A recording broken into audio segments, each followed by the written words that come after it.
Today we're talking about open houses, and everybody has a copy of the handout. And I'm going to start with, we're going to go past, there's a copy of the schedule that's not exactly how our schedule is, but it'll give you an idea of what the classes are coming up next week. There's classes on Monday, Thursdays, and Friday mornings. Tuesday mornings at both of our offices we have what's called a team meeting, which would be a good thing to go to. Wednesday we don't do a class because we have a coaching program called Bold that is coming up for the next 8 weeks, where I'm going to be at, as well as some of the other agents, so we don't conflict with that. So it's 3 times a week. And one of the things to start with is, I may have mentioned this in the first 2 sessions, but in order to be successful in real estate, you need to get into the habit of doing certain things. And we call those basic things the daily 10-4. And what the daily 10-4 is that you need to make it a goal to add 10 people to your database. And at Keller Williams, you have a database called eEdge, which the last class was about the database, but I'm going to show you some resources for learning more. I did that a little bit yesterday, but I'm going to go back on that. So you want to put 10 people into your database. And what's related to that is you want to launch campaigns. And the 2 basic campaigns are called 8x8, where some contact or touch, we call it, is made once a week for 8 weeks. And then after that once a week, there's the 33 touch campaign, which is 33 touches over a 12-month period. One of the people that was in the meeting yesterday, and I hear this sometimes, every once in a while, somebody who comes to the class is, well, curious. And they go online and they look at the campaign and they say, wow, there's actually phone scripts built into eEdge. Right? You know, that's true. In other words, when it says it's time for you to call them, rather than just saying call them, when you open it up, it has a sample script as to what to say when you call them. When it comes time to write them a handwritten note, there's samples as to what to say for the handwritten note. All right? And one of the things that I like to, it's our problem is not, as an organization, it's not figuring out what you need to do to make money in real estate. Right? You understand, we have half of the top 1,000 real estate agents in the United States, nearly half of them, or half of the top teams in the United States are Keller Williams teams, and about 1/4 of the top 1,000 real estate agents in the United States are Keller Williams real estate agents. It's not a question of figuring out what you need to do. Our problem is finding people that will do it. You understand? That's the problem. And so the system tells you what to do. But you want to be spending 2 to 3 hours a day lead generating, adding 10 people to your database, connecting with 10 people. That means either talking to 10 people in person or over the phone. Writing 10 notes, because people don't get notes handwritten to them as often as they used to, and previewing 10 homes a week. How many of our new people have been doing? I don't want to. Everybody stand up and say how. But if you do this, remember what I've been saying, that you should make a commitment to do this for 90 days. 2 to 3 hours a day, lead generation. We're going to talk in the class about exactly where to go, what to do, and what to say. And what will happen if you do this, you will have appointments, and the appointments will turn into contracts, and the contracts will be escrows, and escrows will be commission checks. And then it makes it a little easier. Get your head in the game. We're on page 3.3. Why do agents do open houses? First of all, it is not to sell the house. Having said that, I will admit that I have sold houses simply because I did an open house. All right, I had a listing in Blossom Valley where this was in a slow market, right? Not like right now, but it was a slow market. It had been on the market for a long time. I was doing an open house, and somebody that was visiting a neighbor, visiting a friend, not looking in Blossom Valley for a house, saw my open house, stopped, looked at the house, and bought it, right?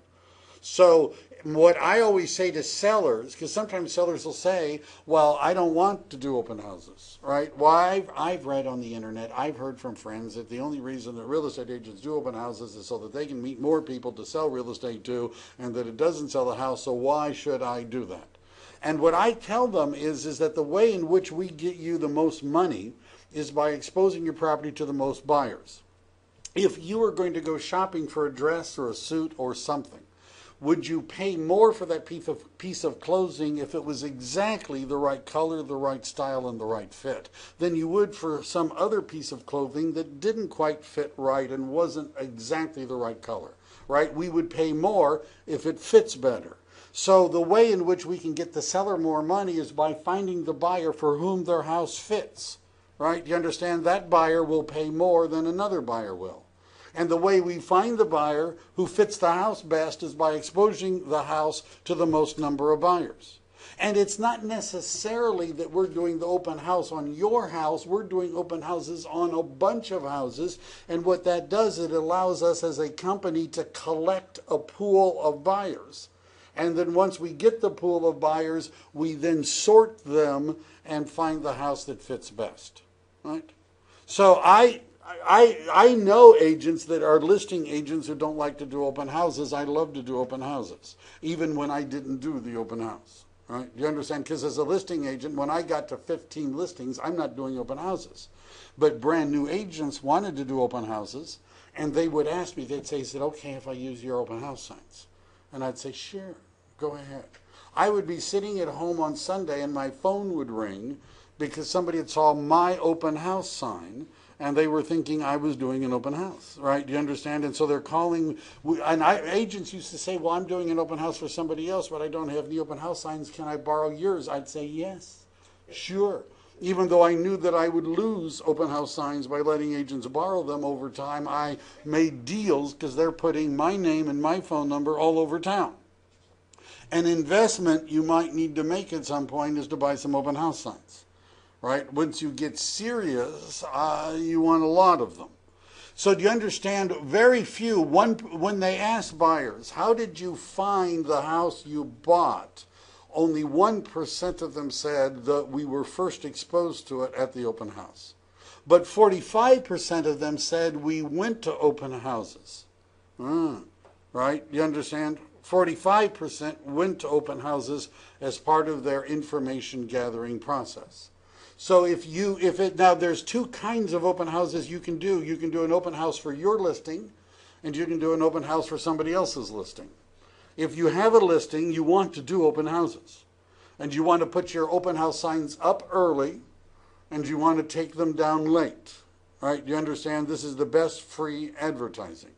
I've actually been tempted, I'll use that word, to put open house signs up in my farm when I didn't have an open house. You understand? Just pointing all around the neighborhood, right? And so people, because I wanted the people that live there to see, my slogan was hard at work in your neighborhood. That's what I said on my flyers, and I wanted them when they got up on Saturday morning to see my signs, right? Because you get the idea, right? You want to do open houses.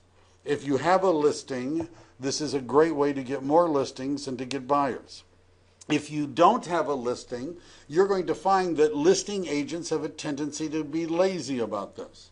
Right? You understand? As a listing agent, I was focused on getting more listings, not focused on buyers.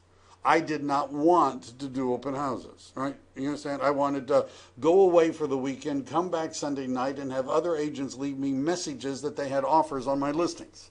Right? That's what I wanted. And so you'll find listing agents will say, yeah, you can do the open house. Because they promised the seller that they would get an open house. Right? And they don't want to do the open house. Now, in this market, it becomes a little harder because houses sell quickly. Right? You understand? Oops. So, but this is not always the way it was, and this is not always the way it will be. So we're covering this even though I saw a sign on the way over here today. Some guy put a sign up on a telephone pole, which, by the way, is illegal, that sell your home in 9 days. Right? Do you understand? You've seen those? Right?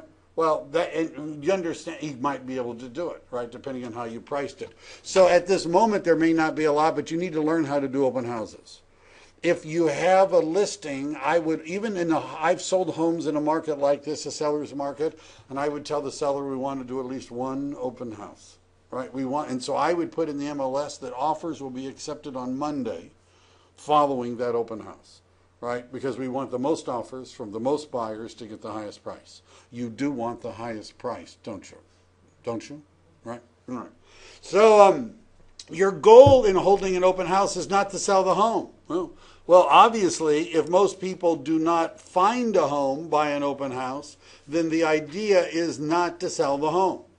And one of the things that I've noticed, one of the mistakes that agents do is they act like they're a tour guide. Right, you know, when somebody walks in, they say, "Hi, welcome to the open house," right? And they walk around, here's the kitchen, right? You know, and you know, I could just see the buyers thinking, "Wow, I can see why you need a license to do this." Right? Well, yeah. You know, and then when they say, "And here's the master bathroom," they're thinking, "I'll bet this one scored high on their test," right? You understand? So do you understand? The goal is not to sell a house. They're probably not going to buy it, right? And one of the questions that was in that video, the first thing you want to do is find out, are they a neighbor or are they a buyer? What I used to do with open houses is I would always do two open houses. I would do one in the morning at 10 o'clock and one in the afternoon at 1 o'clock. And what I would do at 10 o'clock is I'd invite all the neighbors, and I would say, this is a special open house just for the neighbors. Because we know you're curious. We know you want to see what they did, right? You understand? We know you do. And so there's going to be refreshments.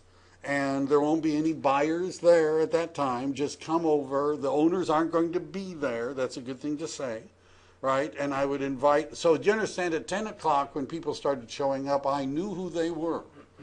They were people in the neighborhood, right? How long have you lived here? Do you have the same model? Have you done remodeling too? Right? Do you understand? And because the reason that they're looking at the open house is they're wondering what their home is worth now. Then at 1 o'clock, I would have the regular open house, although neighbors might come by then. So the first question is, are you from the neighborhood or are you out looking at homes? Right? Because if they say they're from the neighborhood, guess what? They're not going to buy that house. Right? So don't try to sell it to them. If they're, we'll talk more about what to say. Half. So there are three kinds of people you can meet at an open house. You could meet buyers. You could meet buyers who are also selling. In other words, if the open house is $800,000, people probably own a house that are buying that house. Right? You understand? This is not a first-time home buyer's price range. So I'm going to go through the questions I always asked. But one of the questions I would always ask people, do you currently rent or do you own? I mean, if it was a $2 million house, I didn't ask them that, right? But if it's a $500,000 house, I'd ask them, do you currently rent or do you own? If they say, well, we own a house, I'd say, great. Do you need to sell that house in order to buy another one? Sometimes they say no, right? Because they, have stopped in Google or something, right? Sometimes they say no. If they say yes, I'd say, great. Would you like to find out how much cash you're likely to walk away with from the sale of your existing home so you have an idea of how much of a down payment you can have? Would you like to get that? Do you understand that if they say yes, this is called a listing appointment, right? If they have to sell to buy, the first thing we need to do is find out what their home is worth and list it. Right? And then there are just people that are sellers. Ben Kinney, who we're going to talk about, from Bellingham, he says that the average agent could outsell 99% of all other agents if they hosted open houses 5 days a week. Now, usually when I get to this point, people say, well, you can't do open houses 5 days a week because there's only Saturday and Sunday, right? That's assuming that people only will go to an open house Saturday and Sunday, right? I'm telling you that's not necessarily true. Right? Because there are people during the day that will go to the open house. People after commute times will go to an open house. Right? And I know that you're really busy when you're new, right? You've got so much to do. that you don't have time to do open houses on Friday night, but I was being facetious, right? You could do open houses more often, right? There's less competition. Most agents who think that open houses don't work have never really worked them. They show up, but they haven't worked them. Working an open house as going in with a purpose, and the purpose is, how do I get 1 or 2 appointments out of the open house? What is the goal of the open house? I would say that the goal is not to get their name and phone number and email address. Right? Do you understand? That's not the goal. However, if you go to a lot of open houses, that seems like the goal, right? Because they have a sheet. They ask you to sign in, right? People will write Fred Flintstone on the sign-in sheet. You'll get dial-a-prayer for the phone number and a email address I've seen, which I won't speak in mixed company, right? You know. So that's not the goal. The goal is not to collect names, phone numbers, and email addresses. The goal is to set appointments to meet with people in the office. Yes? I love open houses, and they always work. But, you know, it's one thing. I think buyers and sellers come to open houses. I've gotten the sellers. I held one open house on the 4th of July. We weren't going out until the evening, but held 4th of July. The buyer walked in, and she insisted, well, I'll buy this house, but you have to represent me too. So it's a way of selling yourself. They look at you and see how you present the house. So you get buyers, and I've also had people come in pretending to be buyers, and they were really sellers, and they were assessing how all of the real estate agents conducted their open houses. Mm-hmm. And I got a $1.6 million listing out of an open house. So it's your opportunity to shine and to interact with the buyers and the sellers. It's, as it says on the cover sheet to this class, you're putting yourself in the way in where business is heading, right? So remember, if you need to connect with 10 people a day, this is a way to connect with people. And there's 2 parts to this related to what she said and what we're going to talk about. First of all, there's the mindset. I mentioned the story yesterday. I was doing an open house on a listing I had in Almaden, and the people that came in had a house to sell, and I listed and sold it. They bought a different house in Almaden. I got paid on that. They later moved. I listed and sold that house. I did 3 transactions from one afternoon. That changes your mindset when you do that, right? It was more than $20,000 I made that one afternoon from the contacts from that one open house.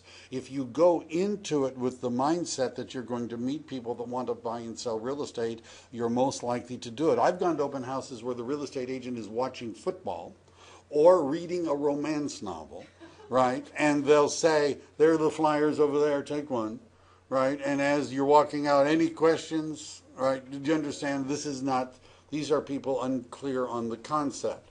The second thing is that people are going to sort of be interviewing you. So if they ask, what's the school district? And you say, I don't know. I don't know. Oh, gee, that's a good question. I'll have to look that up, right? You understand they're not thinking, ooh, we found our agent, right? You understand? They'll ask, how old is the house? If you say, oh, I don't know, right? You know, I can remember I did an open house once, and I hadn't had a chance to look at the house. I mean, it was just, I said, what do you want to do? And I said, yeah. So I got there 5 minutes late, right? Because isn't that what you do? You put your signs up. If it's a 1 o'clock open house, you put your signs up at 12:55, right? You know, and there's people standing there as you unlock the door. And the first couple was saying, you know, how many bedrooms does the house have? And I said, it's 3. And I'm walking around, here's bedroom number 1, bedroom number 2, bedroom number 3, and oh, there's a bonus bedroom, right? I wasn't prepared, right? You understand? You want to know all that stuff, right? Are the schools good or bad, right? If you say I don't know, right? So how's the market in this neighborhood? How's the market in this area? These are not I don't know answers, right? Unless if you're waiting for somebody to come in and say I'm going to buy this house. fact, if this happens to you at the beginning of your career, it can ruin you, right? Because then you're sitting there waiting for people to come in and say, I want to buy the house, right? You understand? They're not going to come. You should assume they won't come in. How do I get my 1 or 2 appointments from the week from the people that come into the open house? That's the goal, is to get appointments. And your open house goal is to get 1 appointment at least from every open house. Countdown to payday, we start with leads and we're going to appointments. The purpose of this is to get people to move from a lead to an appointment. Notice it says here under the little truth thing that successful agents leverage an open house as a lead generation method. Right? That's the reason for doing it. It's not because we don't have anything better to do on that weekend. Today's plan of action, what we're going to do is we're going to walk through the open house process before, during, and after. Practice scripts. You always like that part. Real play. Ooh, this is getting better. Aim high with a 7-level open house model. That's the best practices. Schedule a month of open houses and leave with an action plan. That's what we're going to do today. So in this gear up, remember I said yesterday what you want to do is in the MLS, if you're at our office, do you want to do open houses, you ought to create a multiple listing service email alert for any listings from our company, which is has the broker code of KWSV. All right. I think Santa Cruz has a slightly different broker code. I think it's KWSC, but I think those two, the person sitting at the front can give you those. Those are the 2 broker codes. And that means that if anybody in our office lists a house, let me print another one for you. You're late.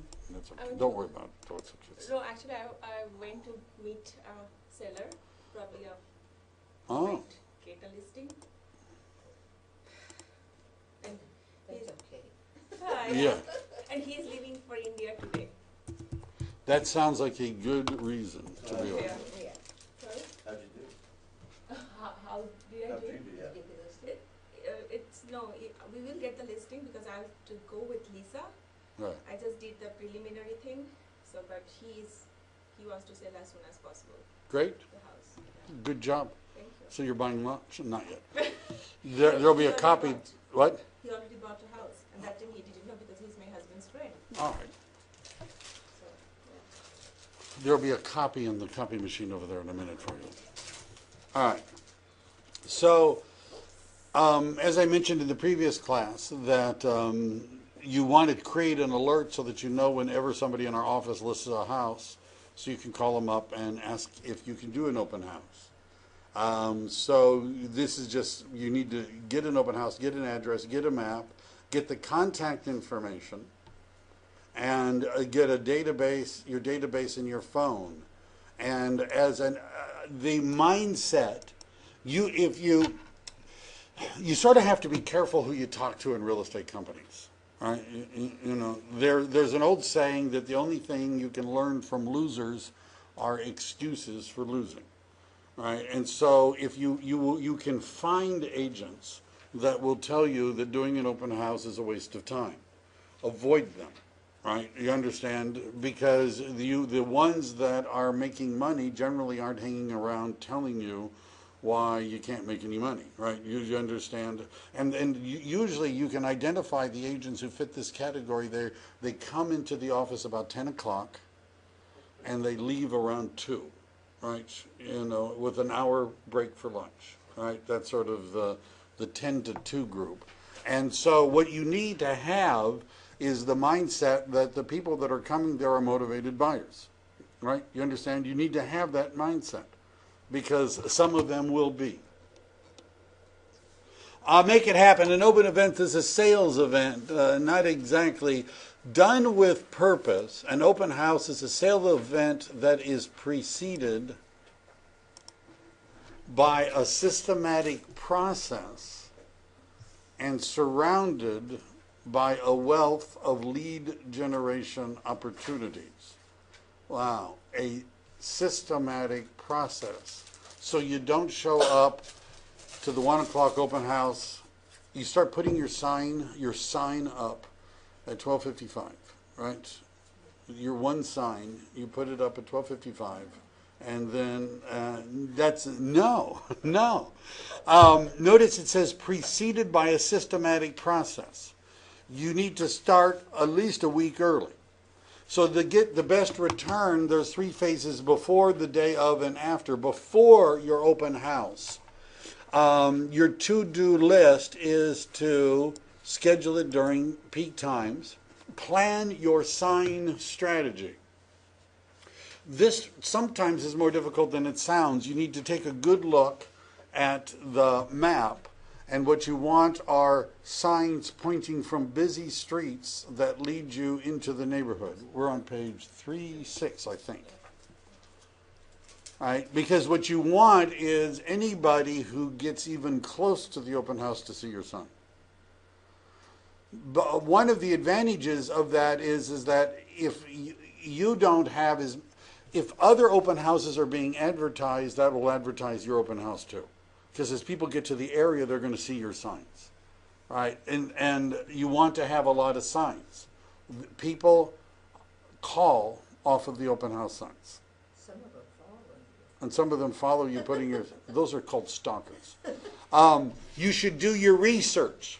Remember we talked about in the, the last class, I guess, about how to use the multiple listing service where you can do neighborhood research. Remember I showed you how to do a polygonal search around the neighborhood and get statistical information. I also would run everything that's happened in that zip code for the last 60 days. Everything that was listed, pending, sold, canceled, expired, withdrawn. Because what will happen is people will say, well, I heard that so-and-so got such and such when they sold the house. Oftentimes that information is inaccurate.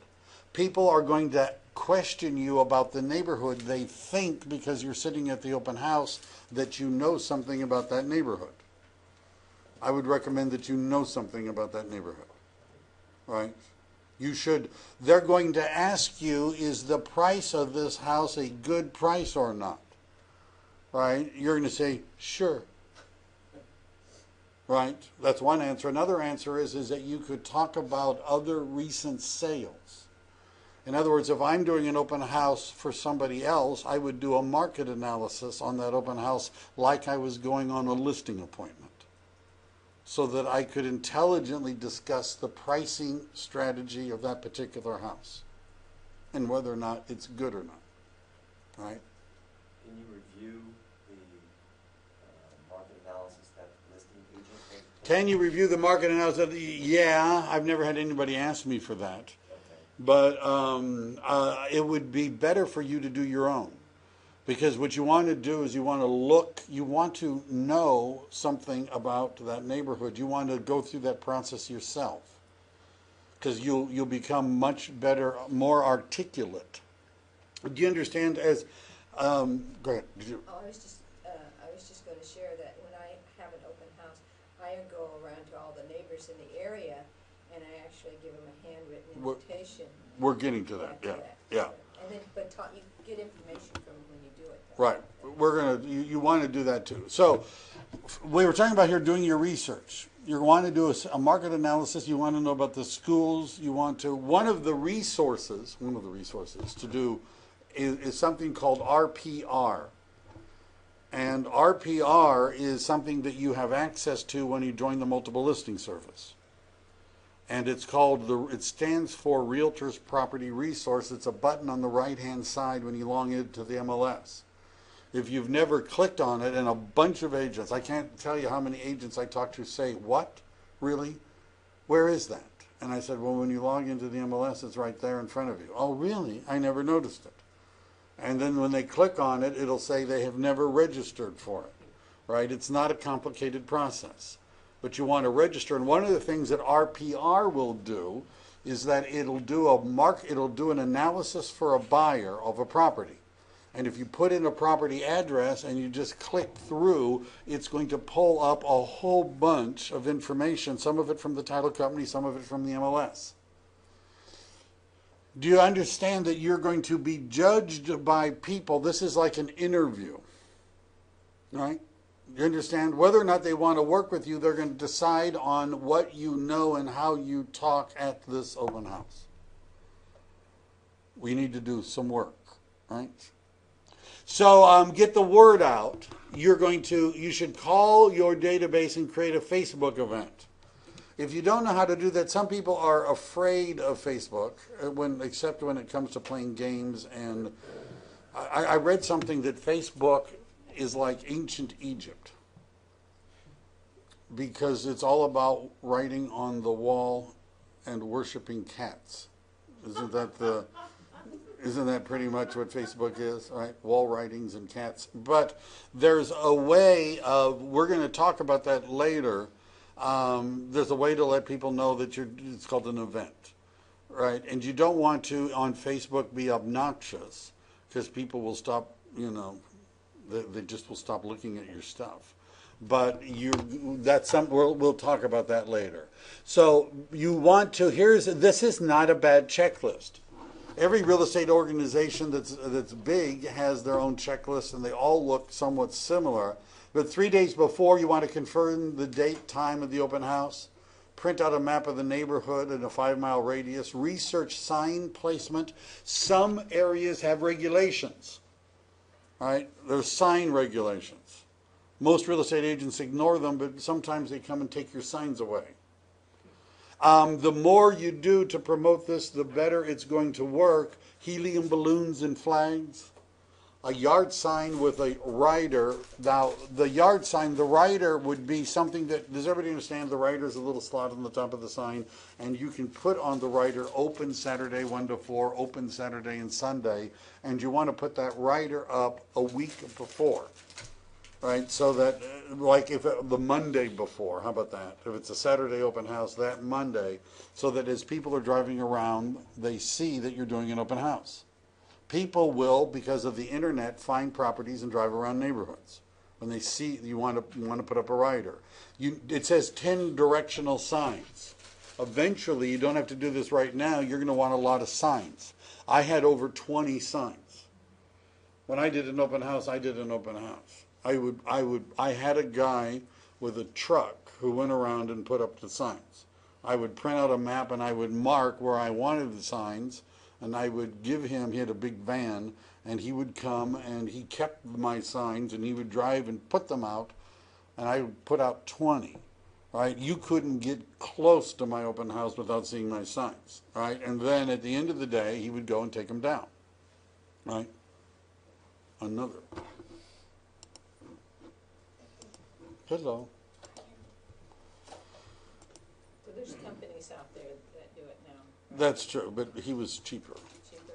Okay. Right. So, and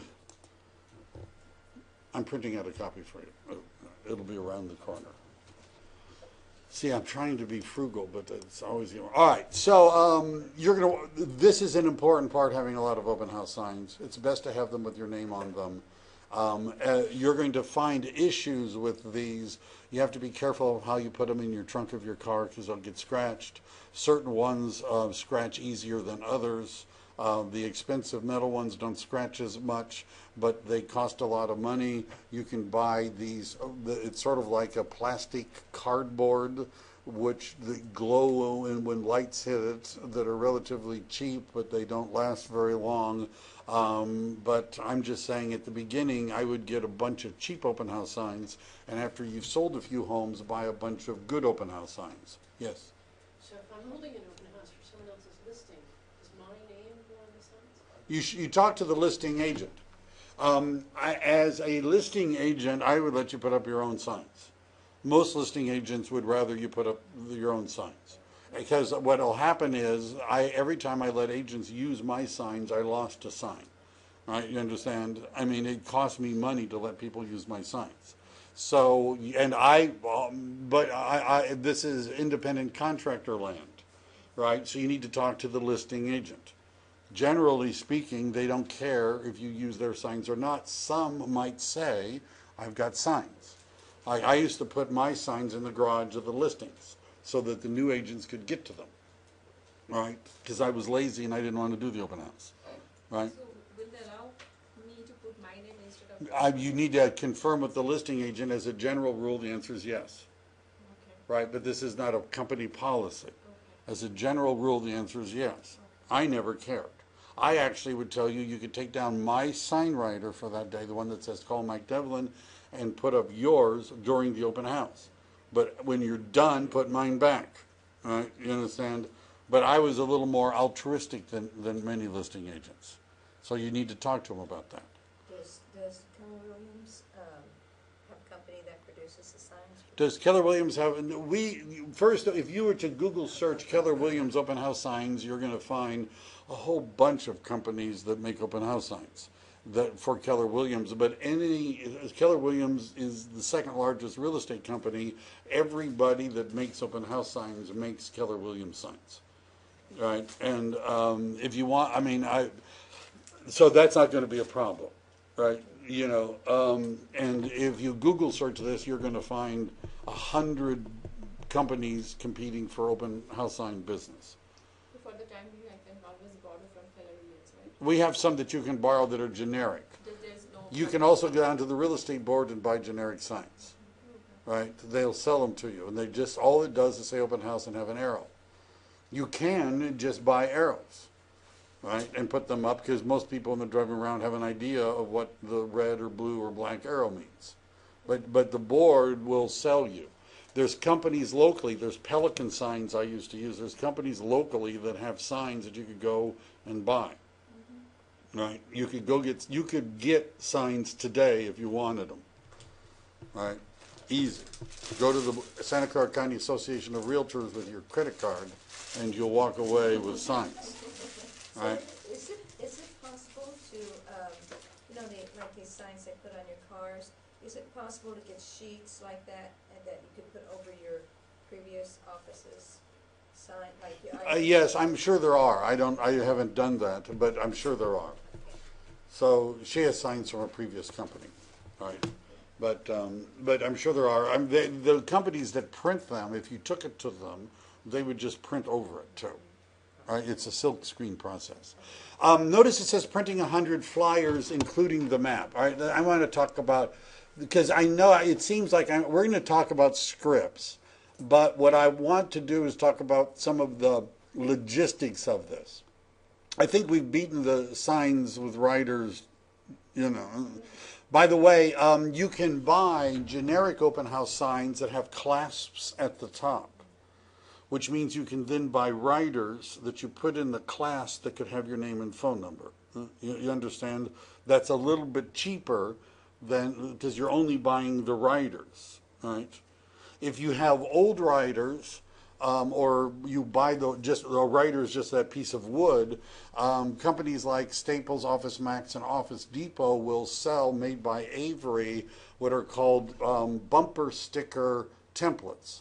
And you run them through an inkjet printer, and it'll print on them, and they're made for bumper stickers, so it peels off at the back and adheres to something, and it's somewhat waterproof.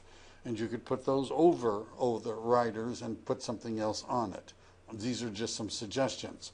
The question about flyers, as a listing agent, I would allow agents doing the open house to make their own flyers and even put them in the brochure box that day.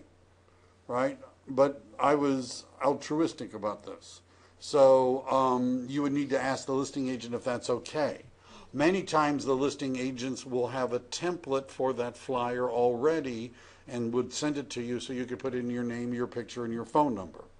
If you can't do any of that, you could do something through Keller Williams, but or even printing out a client printout from the MLS.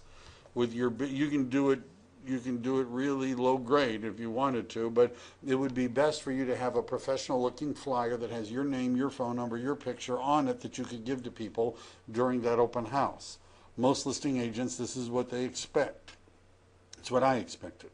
And I would always send somebody a copy of the flyer that they could change. But then I was a nice guy. All right, you should practice scripts with a partner. I learned back in the 1980s that scripts, which I still use, And when people would walk in, I would ask, I'd start off with, are you from the neighborhood, or, are you out looking at homes? And they would answer and if they said they were looking for homes, I would ask, what was it about this one that caught your eye? And they would say, well, we were in the neighborhood, or we saw it online, or we saw it's the right price, or we saw the sign. And I would say, how long have you been looking for a house? Right? And then they would say, oh, we've been looking. Have you seen very many? How many have you had a chance to see? Oh, well, yeah, we've seen about, a dozen homes. Why haven't you bought one yet? Well, we saw a couple that we wanted, but then, somebody had already made an offer on them by the time we got around to it. See, what we're doing by asking them these questions is we're trying to uncover problems. Right? You understand? Most agents make a mistake, in my opinion, in that they're stuck on what as opposed to how. What price range, what area, what number of bedrooms, what number of bathrooms, what school district, what. And what I want to get the conversation to is, how are you going about finding a house? How are you doing it? Are you working with an agent yet? I would always ask them that, yet. And if they say several, that means no. Right? You understand? If they say a couple, that means no. Right? You understand? If they say, yes, we're working with an agent, it depends upon your level of motivation. Well, how come the agent, they're watching the baseball game? By level of motivation, and depending on how hungry I was, and I have to admit that at a certain point I didn't go through all this because I just didn't care as much, but I would say, so you have an exclusive working arrangement with this particular agent? Have you signed, some sort of an agreement that you're only going to work with that agent? I mean, are you telling me that if I found you the right home in the right neighborhood at the right price, you wouldn't even want me to contact you about it? Right? Now, do you understand? A lot of times at this point they're saying, well, no, actually, we haven't ever. And I'll tell you, if you've been in the business a long time, the question is, have you ever had people that you thought were your buyers end up buying a house from another real estate agent? The answer is yes. Right? Do you understand? So this is why when we get to working with buyers, you're going to want them to make a commitment to work with you exclusively and to sign a piece of paper. Right? We're going to go through the different kinds of pieces of paper. I actually had a client who wanted to sign the piece of paper because she wanted to go to open houses by herself, and she wanted the agents to leave her alone.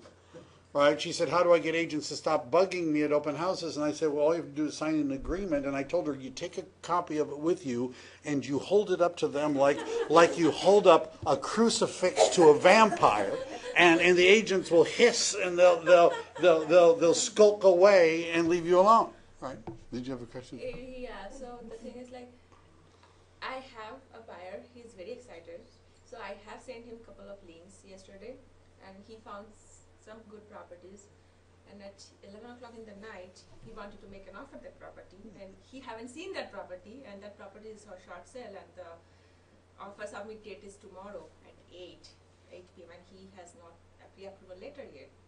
So, and we have to submit offer with the pre-approval letter, and he was all over me I like this house, I want to make an offer on this house, how about this much?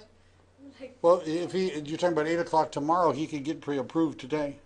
8 p.m. in the night, I believe. Yeah, well, he could get pre-approved today. Yeah, I'm like, you haven't seen it, this is your first home. It's okay to write an offer subject to inspection. Okay. Investors, people that are buying rental properties, oftentimes it says you have to write an offer subject to inspection. Mm-hmm. He's going to get a chance to look at it. Mm-hmm. It's not the end of the world that he hasn't seen it. Right. In this kind of market, people have to move fast.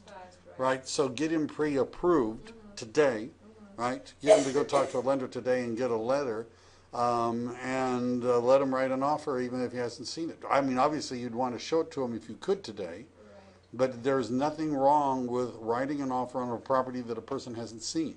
Okay. Right? That's, in fact, in rental property, especially like fourplexes, they're not going to tell all the tenants that you're coming through and let everybody with the buyer look at them. They're not going to do it.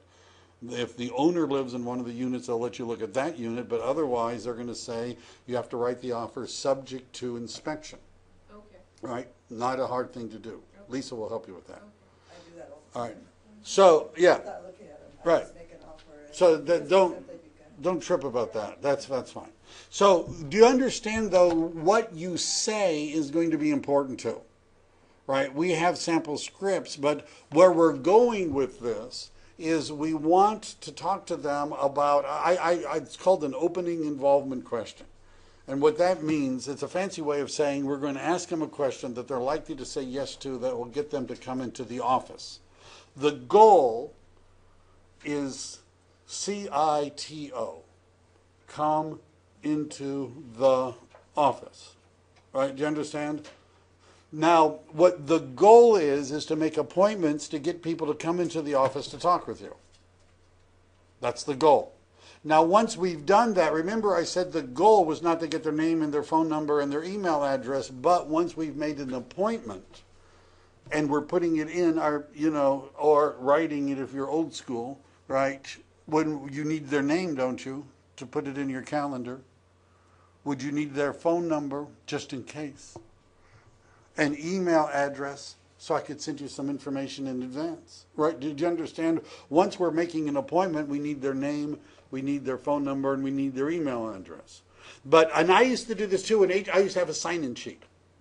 And when people would come in, I'd say, would you mind signing the sign-in sheet? I need to prove to the owner that I actually worked today, right? I'd make a joke out of it. And somebody's, and still I'd get Fred Flintstone and the suicide hotline and things like that. Some agents would have a drawing if you sign. They're bribing people, right? What I learned was forget all that, right? My goal was to build rapport, right? Ask questions, find what their problems are. Do you understand if they said that they've seen 20 homes and they haven't been able to buy one because somebody already bought one before them, they have a problem. And what I'm going to tell them is the problem is how they're going about buying a house. And where I'm going to end up with this is I'm going to explain to them how to get the best deal in today's market. Has anyone ever shared with you how to get the best buy in today's market? Right. Would you like me to share that information with you? How you can get the most house for the least money in today's competitive market?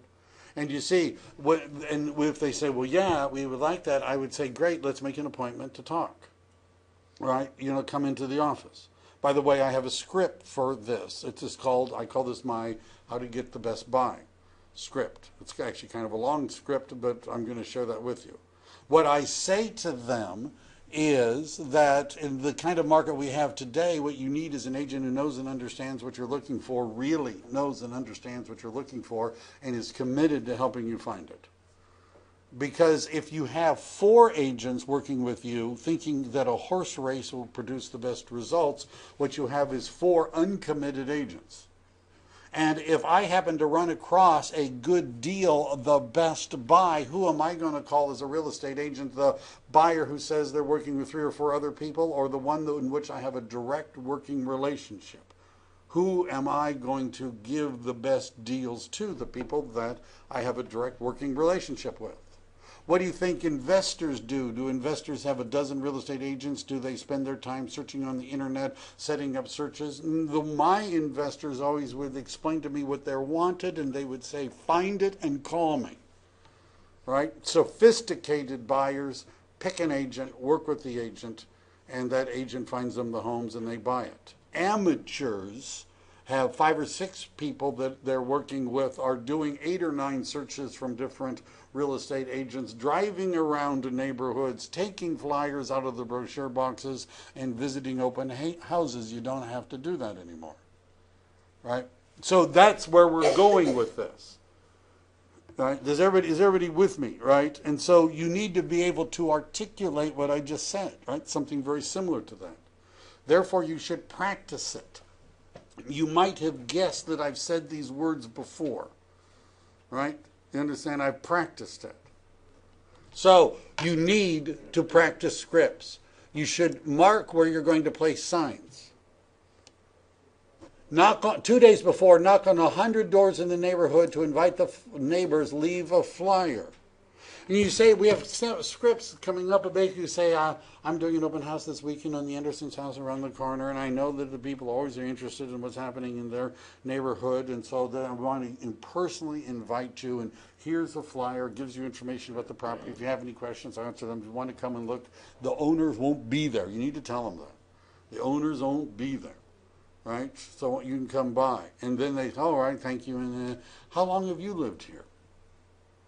You know, and when I'm talking to people about the neighborhood, I like to give them ideas as to why this is a good place to live. What would you say the best parts are about living in this neighborhood? Why did you buy this house in this neighborhood, right? You understand, you want to have a conversation with them. And because I don't know, I would say, when do you plan on selling your home? I would say that with a smile. When do you plan on selling your home? Right? And people would laugh. Right, you know, and some people would say, well, we're thinking of, well, maybe in a few months, you know, right? Why? You know, advertise the house on Craigslist. We're going to talk more. You should be advertising on Craigslist. You should advertise it on the MLS. In order to do that, the MLS has an open house. The listing agent has to cooperate. You can't put in an open house on that's not your listing. But you want the listing agent to do this, because only they can do it, and it's not hard. But once it's done in the multiple listing service, it gets fed out to a bunch of other sites for open houses. So when people are searching, there's also a site called openhouse.com.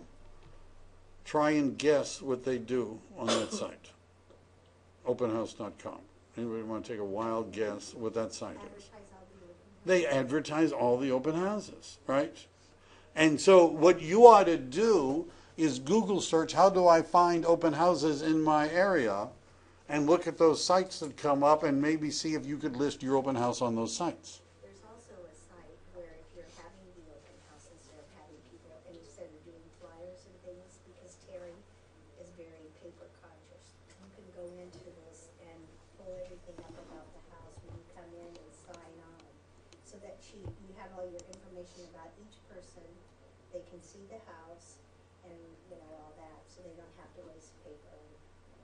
Well, I printed out flyers and handed it to people too. I like that. They like that. All right. You should role play scripts, compile information on alternative properties. You should be prepared to show other homes in the neighborhood. That means you ought to preview, oh my God, you ought to preview all the other active listings in the area. Right? You ought to see them. You ought to know how to get into them. You need to be prepared to show them, because you should bet that they're not going to buy that one. Print out blank contracts in case you meet a motivated buyer. You also could do it if you have a computer. However, just as a thought about this, computers work best if you have an internet connection. All right? What if you don't? What if they do have Wi-Fi at their house, but I gave Coco the security code for our office, but what if they don't want you to have the security code for their home computer? So that means you can't get to car.org and use zip forms. So also you need a printer to print out one if you wanted somebody to sign it. It's better not to get them to sign it right there. I'm just saying how it's better to tell them to come back to the office, although I have done it right there. The zip forms, I think this is still true, has a version you can download to a computer so that you don't need an internet connection in order to use the computer. You can buy portable printers. I used to have one. I also bought paper from Kelly Paper, which is a local paper supply that had 3-part NCR paper. So what that means is that if I printed the form and I'd say print 3 copies of page 1, 3 copies of page 2, what would happen is that when we wrote on them, it created 2 copies with their signature on it, so I could give them a piece of paper right there, a copy all signed at that time. You should assume that somebody's going to buy something and be prepared to sell them something. Just a thought. It's better to take them back to the office to do this because you have printers and computers and an internet connection. Put together a home book. This is something it's easier to do if you're a listing agent. I know from practice that non-listing agents rarely will go to this much trouble, and most listing agents to go to this much trouble, but I used to prepare a binder that I would have in the listing that had all that kind of information. So that when people asked about the schools, I could tell them what the high school was and show them the reports from Great Schools or School Scout or one of those. Where would you get a lot of this information? It comes from title company information, which you can access through our multiple listing service, either through RPR, the Realtor Property Resource, or through what's called Realist, which is also part of your MLS subscription. As I mentioned in a previous class, you ought to take classes on how to use the multiple listing service, right? Which are done by the multiple listing service for free, and there are recordings of them available on their YouTube channel, right? There's a lot to learn.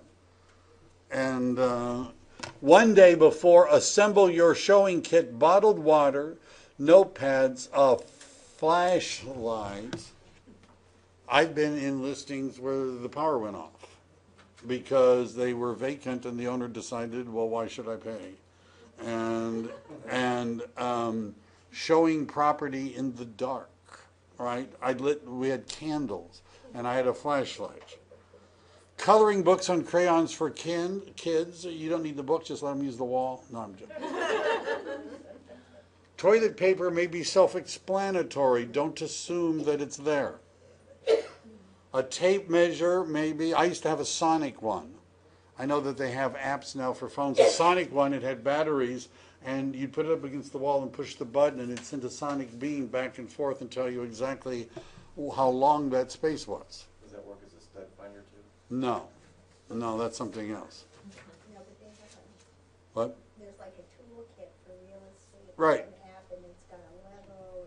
There's a bunch of things that you can get now that work with smartphones and tablet PCs, but people sometimes will ask about room dimensions, right? And so I used to carry this. It was a little battery-operated thing, didn't cost very much. You'd put it up against the wall, push the button, it sent a sonic beam and would tell you exactly how wide that space was, right?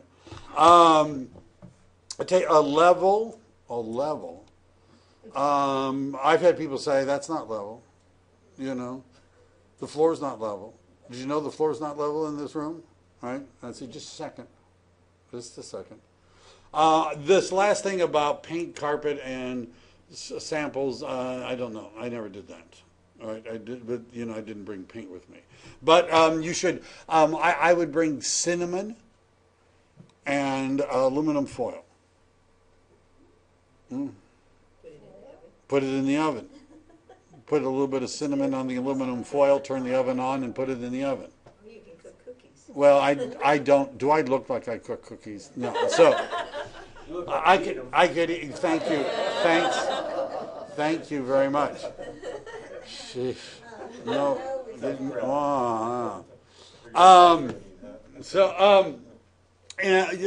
Now you need to understand that masking smells could be fraud, but just making the house smell better is not. Right? So I'm just saying, if you're not up to cookies, print a guest registered, write in 2 fake names. I never did that. But that's the idea, that if you're playing the piano, you put a couple of dollars in the bowl to begin with so people think that you're being tipped. And notice this is, how many times has it mentioned role play scripts? 3 times. All right.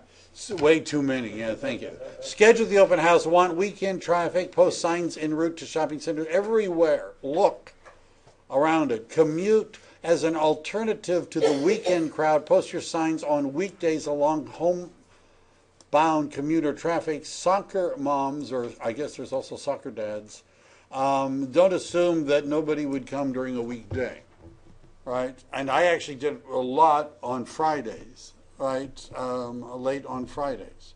And by the way, when I had listings up in the foothills, I would do an evening open house so people could see the city lights. They would see, and they would, because there was a selling point is what you could see at night. Therefore, I would do open houses at night, right? So, yes, question. One thing I've noticed with doing open houses about 3 o'clock, the people come in and they look really tired, and in summertime, hot. And so if you have some cold refreshments and some cookies, that'll bring up their, but they linger more in the house for a longer time, they'll talk to you longer. Yeah. If you have food for them. Feed them and they will come. I used to also buy those little tiny things of like Haagen-Dazs ice cream, and I put them in the freezer. But I would wait, right, for somebody that was, I thought, really motivated. And then I would give them ice cream because they would have enough of it that they would need to go home to put it away rather than keep going to other open houses. You know, they would take it, go home, put it away. Yeah. I'll see you at 4. That's smart. Yeah. So, now notice it says here there's a free download of a copy of the open house checklist on kwu.kw.com/ignite. I'm going to show, by the way, while we're doing this, I just want to show you something. What I did is I went to kw.com and I went to the search and I typed in open house. This is radical. It's just radical. And one of the things that came up, this was a session from Internet Lead Generation 3612.3, which is a class that I'll be doing again, which is 36 transactions in 12 months with 3 hours a day on the specific of direct mail. Agent Mountain is an area on kw.com where we post things done at Mega Camp and Masterminds and the family reunion. This is a 53-minute open house panel from 2010 where Gary Keller is talking to some of the agents in the Keller Williams systems who do massive business through open houses. This also from Agent Mountain is a 24-minute interview, Building Your Brand with Successful Open Houses. I found all of these by searching open house. And this is a 21-minute video on the 4-step open house success plan, which was mentioned in that first video that we watched. So there's a lot of support for this, right? And one of the things that you need to learn how to do is to find stuff on kw.com. It's really hard. You go to kw.com and you type in open house. And notice how many pages there are of stuff. Those were just things I found on the first page of the results. All right? So I'm not saying you need to watch everything, but if you want more, we got more. And that open house panel will probably have a lot of good ideas. Plus, there's a checklist. This is something you can download. This is the checklist for the sellers. Now, if it's not your listing, you don't have as much control over this. If it is your listing, you would like them to clean up before the open house. You only get one chance. You only get one chance to make a first impression. People will walk into the house and first of all, what I always used to do with sellers is I would walk them through the process that a buyer will go through. First of all, the buyer is going to decide if they want your area. If they don't, there's nothing you can do about that. Second, they're going to decide if they want your neighborhood. I've driven with buyers down a street to go look at a house, and the buyers have said to me, is it on this street, the one we're going to look at? And I'd say yes, and they'd say, we don't need to see it. Right? There's nothing you can do about that. So assuming that they like your area and they're not turned off by the neighbors on the way to your house, what are they going to be doing next? They're going to be probably parked across the street looking at the outside of your house. If they don't like what they see, they won't go inside. So we need to start with what does the outside look like. I would get people to plant rows of flowers. Make sure, I got people in Almaden to replace their sod in the front yard, right? But, we were dealing with expensive homes, and the market wasn't as hot as it is now. You understand? They might need to put paint on the front of the house. Sometimes replace the front door to trim the bushes. Right? If people would say, I mean, if you were going out to a party, would you comb your hair? And we need, if we can't get them in, we can't sell them your house. Now that they're inside, what rooms are they going to focus on? Kitchen, Bathrooms. master bathroom, and master bedroom. Right? They're going to look at the whole house, but there's certain rooms that the decision makers spend more time in. You want it clean. You want the windows, you want it aired out. You want the drapes open. Right? People live with everything closed, but it doesn't look that good. I used to tell people if there's a new home subdivision, you got to go look at the models. That's the goal, is what those models look like. Right? You understand? You want to really see what we're trying to do, go look at a new home subdivision model. That's the goal. So we want, now, if this is not your listing, there's not a lot you can do with this. But if it is your listing, I tell people to take stuff off of their counter.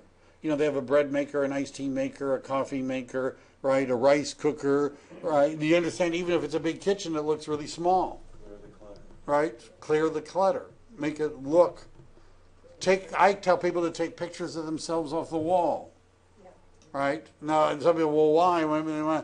I've actually had buyers say, oh, there's such a nice couple, you don't want to take their home from them. Right? We don't want to kick them out of their house. This is where their kids grow up, and these are people that really want to sell. So it's an emotional decision. The people need to emotionally move in order to buy it, and it's harder for them to do that. First of all, it's hard because your stuff is all over the place. If your pictures are all over the place, it makes it even more difficult. Yeah.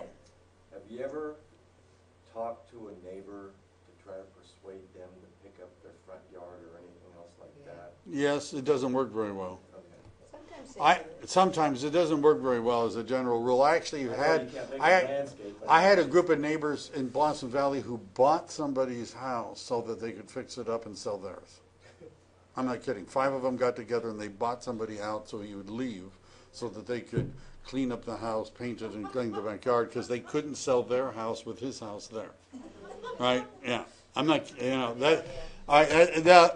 But you understand, in order to do this right, you might be getting the idea, those of you that started from the beginning of this or even by now, that there's a lot more work to this than you might have thought. Right? There's a lot more work to do it right. There's a lot more work to it. Lot more work than studying and sitting on a test. More work than taking the, yes. There's more involved than passing the exam. The day of the open house, the lawn should be mowed, the driveway and walkway should be clear. By the way, engineers that I've worked with wouldn't buy houses that had oil stains in the garage. Right? Because they figured if you don't take care of your car, you don't take care of your house.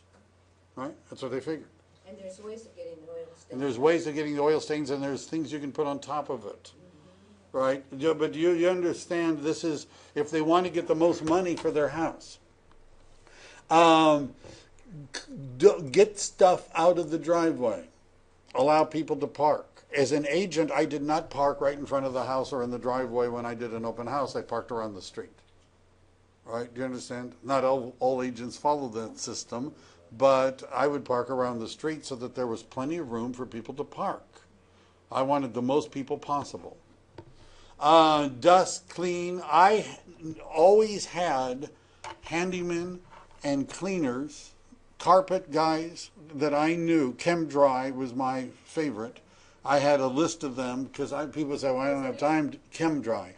It's a chemical process for cleaning carpets. And it dries really fast. And it dries really fast. So if they come by, They come by and they clean the carpets. It's not a steam thing, but I'm not. They don't give me money for saying this, but I'm just saying is that you might have to. It would be a good thing as a real estate agent for you to know people that clean houses, handymen that fix stuff, and especially people that would clean carpets and paint walls.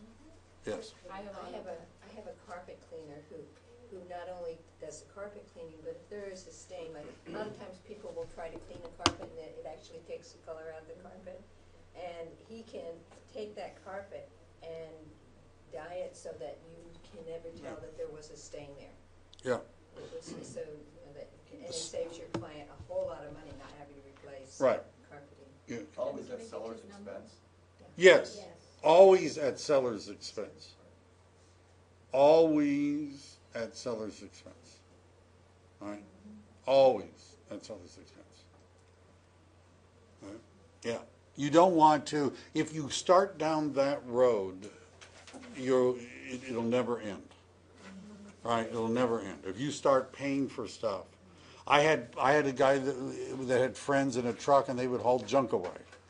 Right? You understand? Over time, if you're new and you say, well, I don't know any of these people, talk to some of the older agents in the office because they all know these people. Right? All right. So before you contact the seller, hi, this is Mike, Keller Williams Realty. I am the agent who will be holding your open house on Sunday to market your property. So is it convenient for you, for you and your family to be out of the house from whatever the time is? If they say no, call the listing agent. Right? I've had sellers that wanted to be there. The last person you want there is the sellers. Right? One seller had burgundy carpets, and the sort of like more of a rosé carpets. And people would walk in and their immediate reaction was, oh my God, when they saw the carpets. Now, if the owner's there, they're not going to talk, right? Right? But if somebody says to me, wow, those carpets are really hideous, I would say, well, what kind of carpet do you like? What would you do? If this were your house, right? I mean, first I know you're going to rip this up. What would you put down? Right? And then they would say, well, maybe a little bit of a Berber or something, like that. Well, could they write an offer asking that the carpets be replaced? Could they? Yes. Right, could they? Right, so we'll ask them to fix it. Or do you understand? That's a cosmetic thing. Is that a hard conversation to have with the owner standing in the living room? Yes. Right? Who thinks that these are adorable carpets? Yes. We had a house one time that the kitchen sink was dark royal blue, and it was very expensive, I'm sure. And all the countertops were blue and yellow. Well, That was not easy. see, I always tell people, first of all, imagine the house empty. Have vision. Yes, sometimes it's harder than others. So then here's a script. If they say yes, here's a script. Fantastic. Here, like to do, I'm going to start marketing, promoting your house. I'll do my part, which includes internet marketing, social media, notifying your neighbors, and of course, putting out a lot of signs. Often, lots of people show up, and sometimes no one shows up. Nowadays, lots of people. However, it always helps if both you and I do our part. So I'm going to email you a link to both the virtual tour and the flyer. Right? Some of this is if you have to make changes if it's not your listing and you don't have this. But I'm not going to. You need to you need to know what you're going to say before you call them. Plan your sign strategy. Signage is inexpensive and an effective marketing tool. Yes, that is true. Borrow signs from another agent if you don't have any. I would lend you mine. And see if the market center. Look at a map, drive to different routes. You need to spend some time planning this. I'm just telling you, if you show up late with a trunk full of signs and you're trying to figure it out. See, where do you start? Which sign do you put up first? This is actually an important thing to think about. If you put the sign in front of the house first, then people will be starting to knock on the door. Because it says open house, right? So they'll come and knock on the door and you're not there. So you should probably put signs further away first. But you're already going to have a for sale sign. Yeah, but they're going to knock on the door and say, well, there's no open house. right? So I would start on the perimeter and work my way in. And I'd have people follow me. And this, waiting to see where is it, right? And this is why once you get rolling, having a person do this, right, makes, helps, because then you can be there while they're putting it up.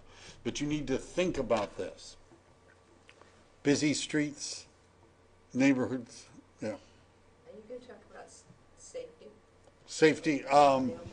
I think that's coming up. Last month was Realtor Safety Month.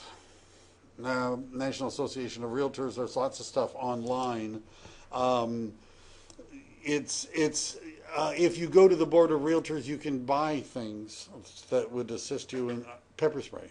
And I always, when I did open houses, I always did it with somebody else.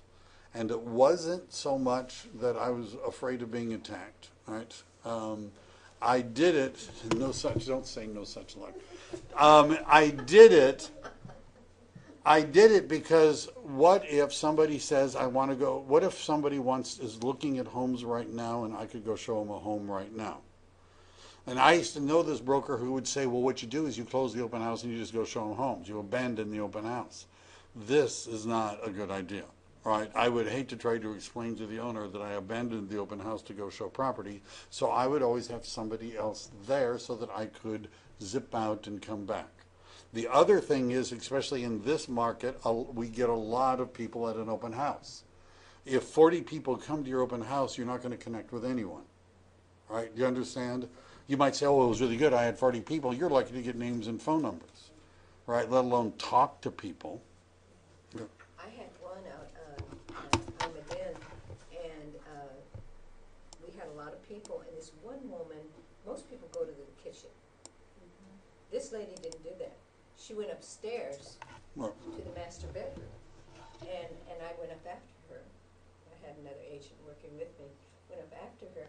I found her sitting on the floor, going through the people's medicine cabinet, yeah, well, trying to get drugs. And they didn't have any drugs except for Advil, but she was looking for drugs, and then she zipped out of there. This was a lady in a Jaguar.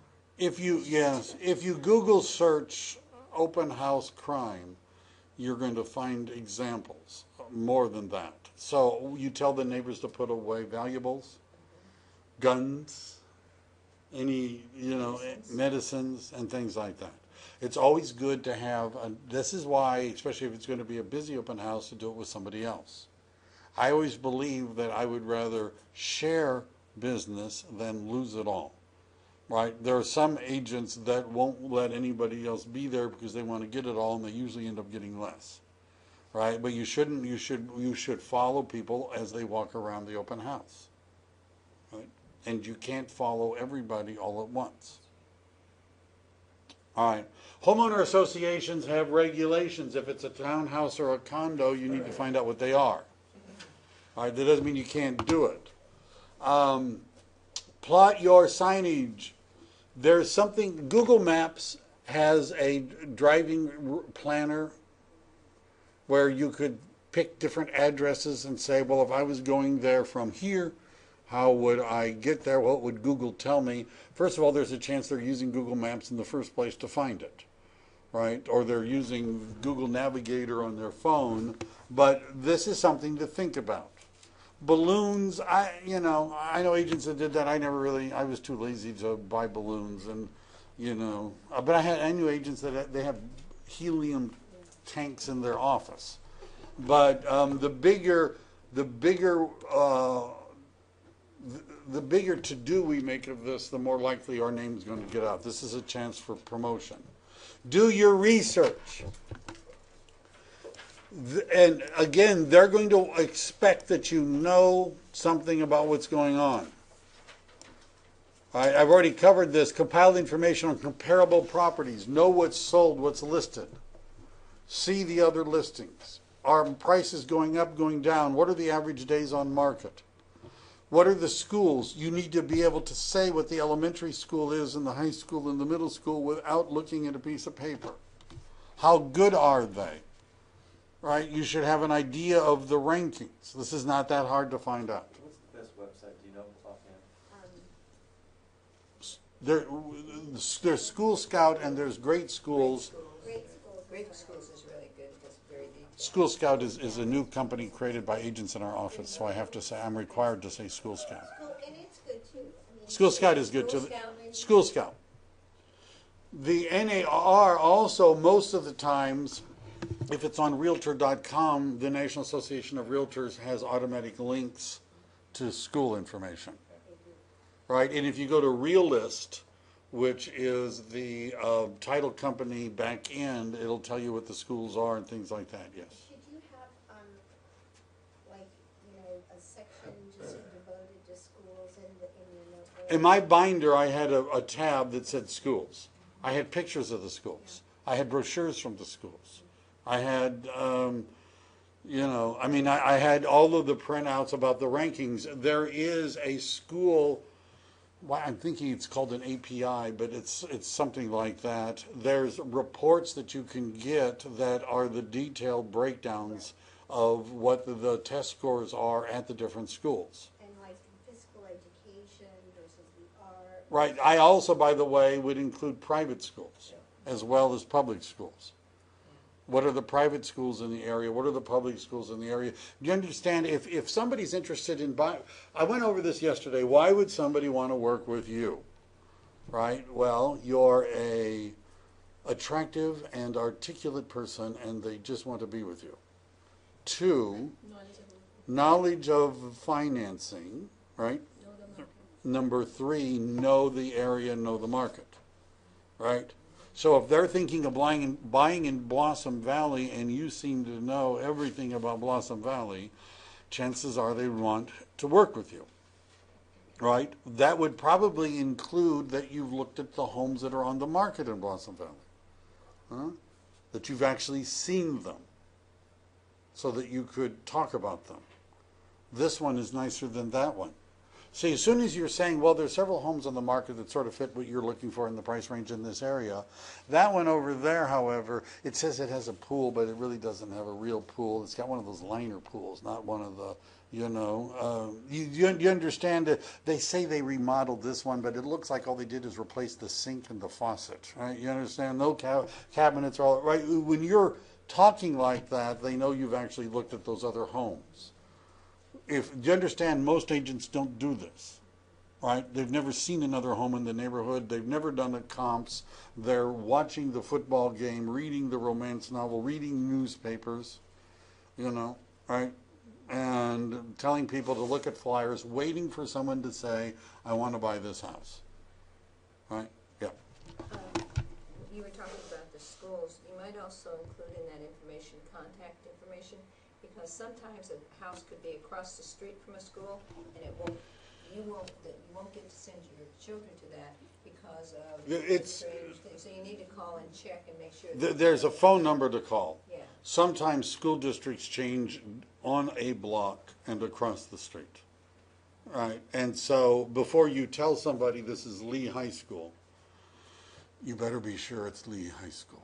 Because they can sue you. Right. So, but that's something that you don't. Whether or not you have to do this at an open house, I printed out the school information and I had it in the binder, right? But I would I don't think I ever called the school district for an open house that wasn't mine. If it was my listing, I called the school district unless it was obvious. And that's to confirm that that school is actually in that. That address is really in that school district. If you tell somebody it's Lee High School, for example, Oh, I got you. it better, because I had a listing over on, I think it was called Bellagio, it's in the Vineyards, which is off of Blossom Valley, and it was Lee High School. The owner said, it's Lee High School. And I'm like, this is a long way from Lee High School. And they said, no, this is Lee High School. And I called and gave them the address, and they said, Lee High School. And there's like a little gerrymandered little area there. And I put that on every flyer. Because the other high school, which was not so good, right? So, but this is something you need. If it was my listing, I always verified the high school. If it wasn't my listing, I would just look at what the MLS said, because there's only so much you can do. A tech tip, if you have an internet connect, keep printed versions of the home information packet hidden away, and the electronic one have a built-in reason to capture their contact information. Can I email the information to you? I used to have what's called an air card from Verizon, and there was actually a card back in those days. Now it's a USB plug-in. It has its own Verizon phone number. And in other words, I didn't have to tell people, well, let's go to Starbucks and I can show you the listings, right? Or unplug their computer and plug in my, you understand? How do you connect to the internet if you don't have access to their Wi-Fi? I've had owners give me access to their Wi-Fi, right? But I wouldn't assume that. At a certain point, you need to have an internet connection, right? If you're going to do internet stuff at the open house. Does everybody understand the issue, right? And so the thing about the air card, which Verizon, and I use Verizon because it worked just about everywhere, I could connect an Almaden to the internet at what is essentially a DSL speed with this little card that was using the cell phone connection. Yes, it was expensive. But at that time, I had 50. What's a listing in Almaden? It was worth a lot. KW Maps Corner, offering different properties for consideration will give you an opportunity to ask questions that will uncover the wants and needs. Get the word out. Door knocking with flyers. The more you do this, the more people will come.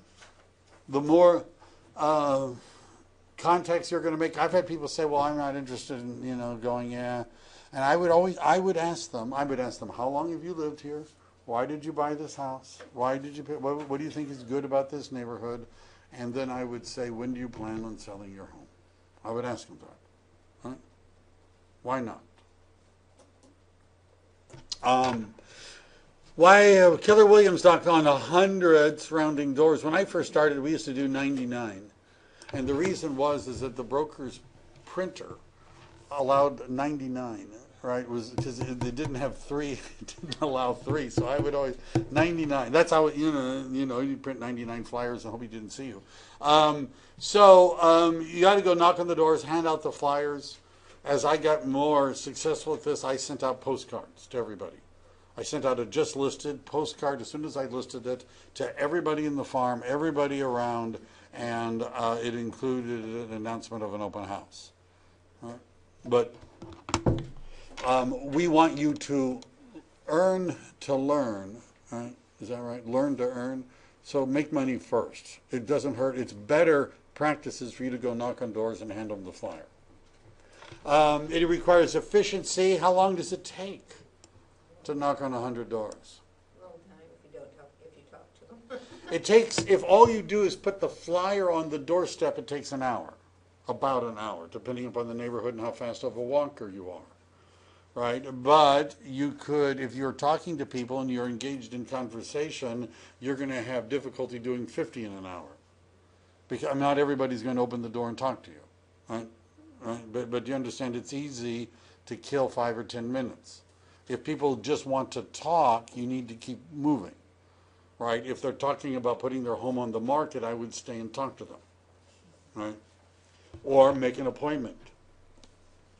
So track the following as you knock. Number of doors knocked, number of people you spoke to. What we want to get you to do is to count your figures and keep track of your results. Right? Because later you're going to be able to see maybe you need to change what you're saying if you're not getting enough appointments from door knocking. And leverage eEdge. You can create an open house flyer in eEdge. I believe that I know you can do this on your own flyer. In other words, on your own listing. I have to admit I haven't done it on another one, but there is a My Marketing training guide.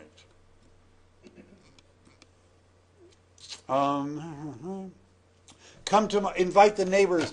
You can also get, in addition to going around and knocking on doors. You can get phone numbers of people that are in the neighborhood and call them and invite them. Does anybody know where you'd get those phone numbers? Title companies.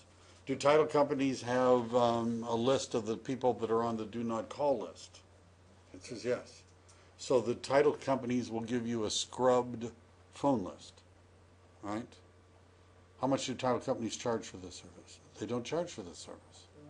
They don't charge for the service. They just want you to remember them when you get a listing and the owner says, where will we open up escrow? They want you to remember them, right? But they'll give you a phone list where you can call and invite people. I'm just saying, renters in the area are different. How do you know if somebody's a renter? The title company knows. How do they know that it's a renter? Because it's called a non-owner occupied property. And how do they know that the owner doesn't live there? Because for the tax bill, the owner has a different address than that particular address. That could mean a relative, it could be vacant, it could be something that somebody's working on, but it probably is a renter. I'm just saying. Do you think that people that are renting in a neighborhood might like to own a house in the neighborhood? That's why they're there. Their kids may be in schools. There is a script. We're not going to, my plan is to just finish this class. I've mentioned repeatedly you need to practice the scripts, right? You need to say them aloud, say them to other people. If there's somebody that irritates you and you don't like them, tell them that you want to practice scripts with them and make them sit there and listen to you, right? But I do believe, remember, an hour a day. I'll practice this with my husband because he doesn't listen to me. Who's that? My husband, I'll make him sit and you have to listen.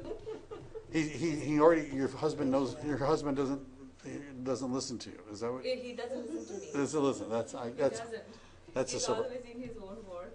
And he's like, I'm listening, Just what I want to tell him.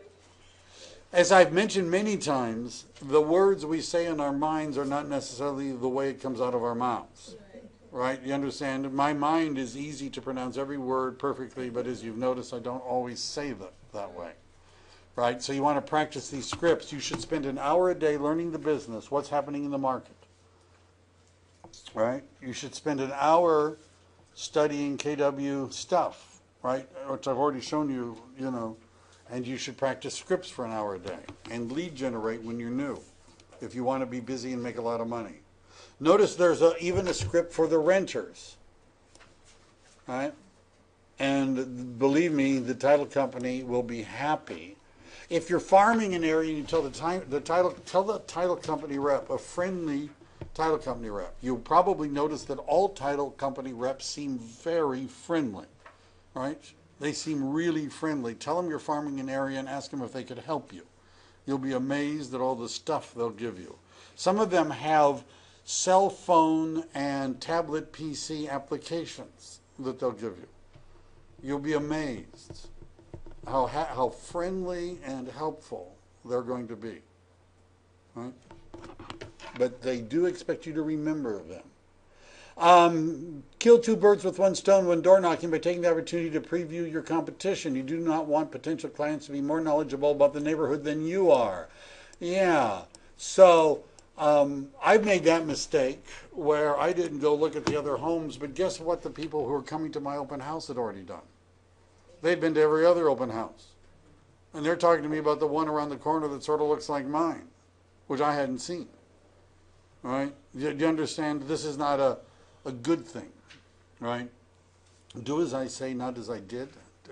Check to see if there are other homes in the area for sale as you door knock. Be sure to stop by and preview them. May I tour your home? I've got people coming. I will bring them over if what they're looking for matches your home. You should call the listing agent and let them know, or read what the MLS says. So it's okay for you as an agent to preview homes, right? In fact, we want you to do at least 10 a week. Now, when you read the MLS, it's going to tell you certain things about showing instructions. The best is vacant, go direct. All right, sometimes it's not vacant and they still say go direct. That means you don't have to call, you don't have to do anything, you just show up.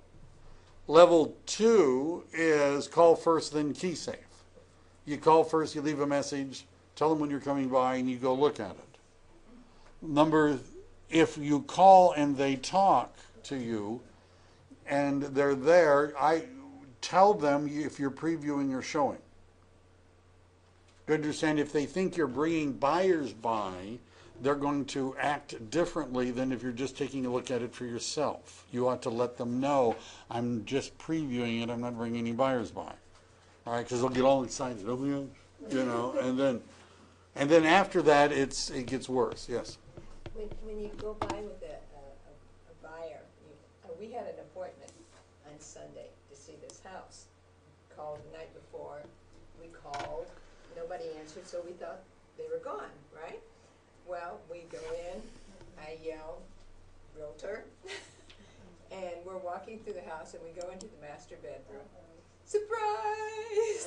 Sound asleep, huh? No, they weren't sound asleep. Good thing I do. They- That's too bad. and we just went, oops, and rushed out. So you gotta be really careful when you go into houses. Be real loud.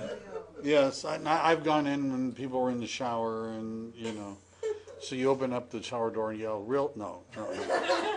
All right, so leverage the internet.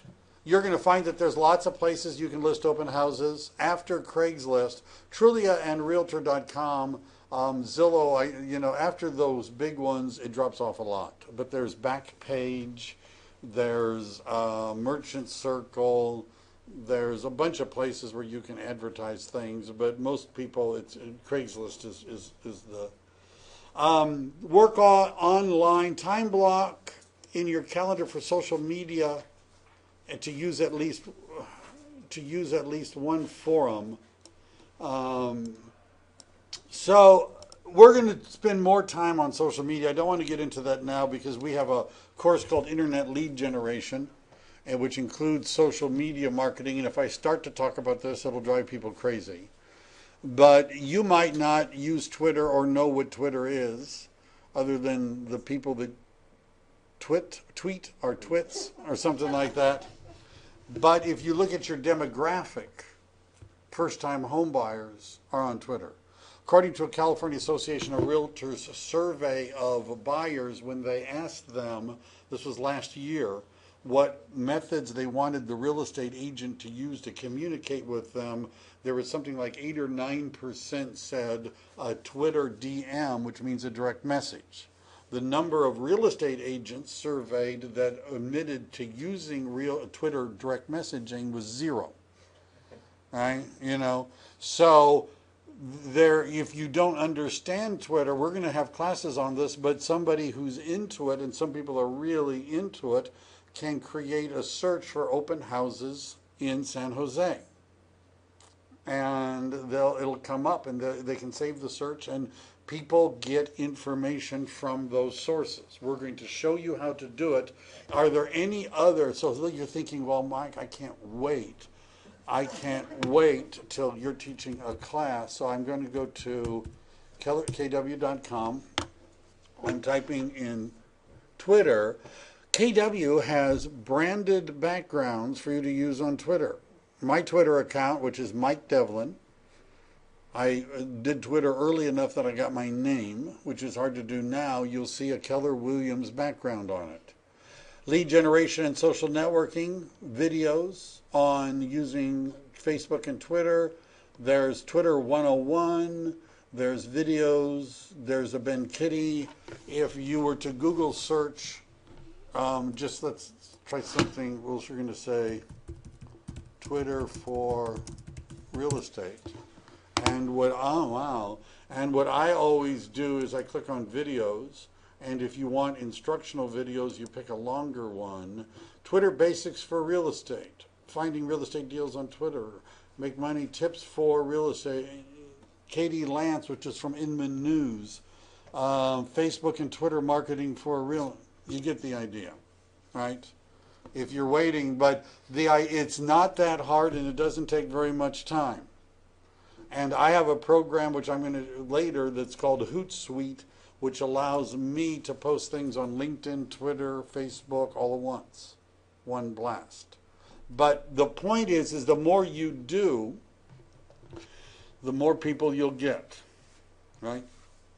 And by the way, this also sounds really good when you're talking to sellers. Like when you're on a listing appointment and they ask, what are you going to do to market the home, and you mentioned everything. Because you remember my little speech about how do we get the best buy for your home? How do we get the buyer for whom the house fits? That means exposing your property to the greatest number of potential buyers. Marketing. And Twitter, Facebook, LinkedIn, Pinterest. Pinterest. Yeah, well, We have that, we have a page. yes, if we, I do. So if you typed in Pinterest, Keller Williams. Keller Williams, Pinterest lead generation for KW real estate agents is a webinar, Okay. right? Pinterest is the fastest growing, third largest social networking site in North America. Number 1 is Facebook. Number 2 is YouTube. And number 3 is Pinterest. It overtook Twitter. So, and what Pinterest is, it's about pictures, like of houses, among other things. And you can put in like, just, descriptions and then you pick whatever you want to create. So right now, don't trip about all this, right? We have a course called Internet Lead Generation, right, which is coming up, right? This is like painting a house is what we're doing. You use more than one coat, right? And Ignite is like the primer coat. But we're going to add to this as we go on. But we have resources for all these things. You need to incorporate them into your toolkit. Phone calls, inviting people in your database. I did not invite people as a personal thing that did not express an interest in that kind of property. Right? You understand? I've actually had a real estate agent. He sent a listing to all real estate agents in our office, and there's a way of doing this by embedding HTML code that you cannot see, which he embedded into the email of his flyer, so it would tell him if we forwarded it to any of our clients, right? And no one in the office forwarded his email to anyone. And I was the vice president of the company, and he came to me to complain that nobody forwarded his email for a listing in North Valley to any of their clients. And I said, that's probably because nobody had a client interested in your listing. And he said, well, they should have forwarded it to all their clients anyhow. And I said, no, they shouldn't. Right? Do you understand? If you're looking for a condo in Blossom Valley, do you want to see a $1.5 million listing in no. In North Valley? No. Right? So if you annoy people by sending them things that are different from what they said they wanted, they're going to stop opening your email. How hard is it to click the button that says spam on your email and never see your email again? Right? So I wouldn't, but if people are anywhere near, if it's something that they might be interested in, or I would sometimes, if I was talking to somebody, say, I have a listing, I'm going to do an open house. Do you know anybody that would be interested in a property like that? Right? But I just didn't call everybody and tell them about a listing unless it met something, their criteria. All right, the day of the open house. Gather your gear. Decide on your outfit. Keller Williams has career stuff. All right? Did you know that? No? Okay. How can I get that? What? How can I get that? If you type, this is called career apparel, and if you type in, Did you wear that just for today? yes, So did I. and I misspelled apparel for KW agents, KW agents apparel, career clothing closet. You're going to find My Red Store is one of the big ones, and if you, I know I misspelled career apparel, but How many clothes do they have on it? you're going to find that Dresses or suits? there's a logo on everything. you're going to find they put logos on everything. So if you Google search, you're going to find lots of stuff. T-shirts. Everything. Shirts, Everything. hats, Hats, umbrellas, shoes, keychains. jackets, bags. Look at, I mean, if you look at, you get the, Is you there know. one preferred company or? No, it's the Wild West. They probably, Keller Williams, if you called them, probably have ones that they would prefer you use, but, you know, because sometimes people say, well, I saw the ones that they have and I really don't like it, then nothing looked very good. Google search it, and you're going to find that there is more. February we have Family Reunion, which is our convention. If you have never been to something like this, there's one of the largest rooms you'll ever see filled with people selling everything. I mean, umbrellas. Knives. Yes, well, I saw that, yes. These were closing gifts, and I told the person that was selling there was a set of really nice knives that you could give as a closing gift. I told the rep that I didn't think that arming my clients was a good idea, right? You know, giving my clients knives didn't sound like a. So anyhow, But that's a good stuff for the door knocking. If you have that Keller Williams shirt on. I've talked about not being a secret agent. I'm not wearing my name badge today because people wouldn't have to guess where I work. Right? Do you understand?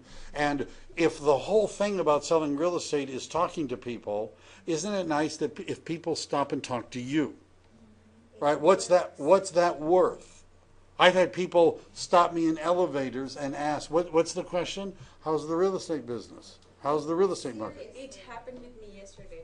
I was at my daughter's ballet class, and I was talking to other moms who was like asking, know about and there was another person sitting beside me, and when I was coming out of the class, and he was like, "Are you in real estate?" I'm like, "Yes." "Can I talk to you for a second?" And then I said, "Yes." You said, no, leave me alone. I'm busy. Then he has a house in Gilroy, so he was talking about that.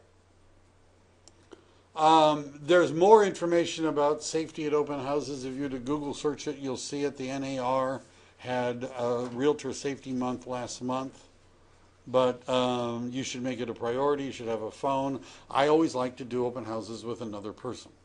Not because I felt unsafe, but just because there's a whole lot of good reasons to do it with somebody else.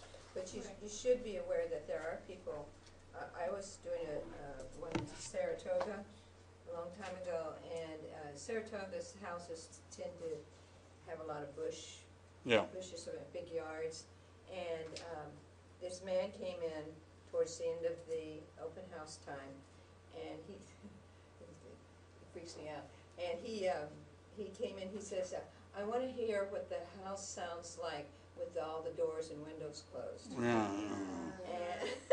And I said, "Well, we're about to close," and I got the feeling, and so I said, "Wait a minute, I have a phone call," and I called my husband and I said, "Get over here now."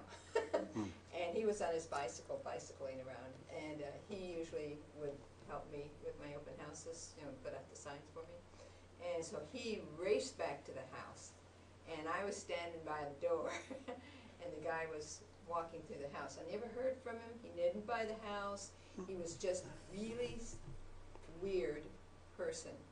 And I was Maybe he was another agent. I'm a fast runner. I had my husband. He's a big guy. Right. So you can download a iPhone app, and there's some for the Android. There's, if you Google search safety apps, you can find them. I had the pepper spray with me. You can buy, the board sells pepper spray. Yeah, I had that. Don't quit laughing at me. This is true. I think you should do stand-up. Because I went for a home preview last. So you don't want people stealing stuff, and you don't want weirdos. This doesn't. The thing is that the answer is yes. It doesn't happen often, but it does happen, right? And if you Google search this, you would find that it sometimes happens. But I always like to do it with another agent, just in case we got busy. And I would go show a property and then come back, and the other person could go and show a property, that sort of thing.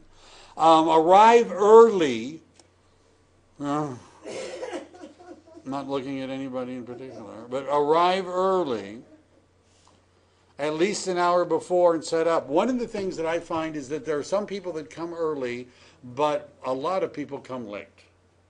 Right? If you say 1 to 4, expect to be there till 5. Because for some reason, a whole bunch of people show up at 3:55.